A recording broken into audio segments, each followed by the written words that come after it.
மாங்காய் இஞ்சி ரசம் பண்ணலாமாங்கோ. மாங்காய் இஞ்சி சூப்பராக இருக்குது. நம்ம இதை முதல்ல தோல் சீவிட்டு பொடி பொடியாக நறுக்கி எடுத்துக்கலாம். பொடியாக நறுக்கியாச்சு. 2 துண்டு பெருசாக எடுத்துட்டுருக்கேன் அரைக்கிறதுக்காக.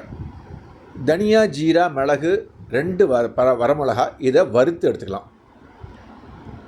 2 துண்டு மாங்காய் இஞ்சியை அடுப்பை ஆஃப் பண்ணிட்ட பிறகு சூடு பண்ணி எடுத்துக்கணும். கல்ச்சட்டியில் புளி தண்ணி, மஞ்சப்பொடி, பெருங்காயம், ரசத்துக்கு தேவையான உப்பு. முதல் கொதி வரும்போது நம்ம இப்போ இந்த அரைச்ச விழுதை இதில் போட்டுடலாம். போட்டு நல்லா கிளறி விடுவோம். கொதிக்கட்டும். நல்லா கொதிச்சாச்சு. இப்போ வந்து அது துண்டு துண்டாக அரிக்க வச்ச மாங்காய் இஞ்சியும் இந்த ரசத்தோடு சேர்த்துடலாம். சூப்பராக இருக்கும். நல்ல வாசனையாக இருக்கும்.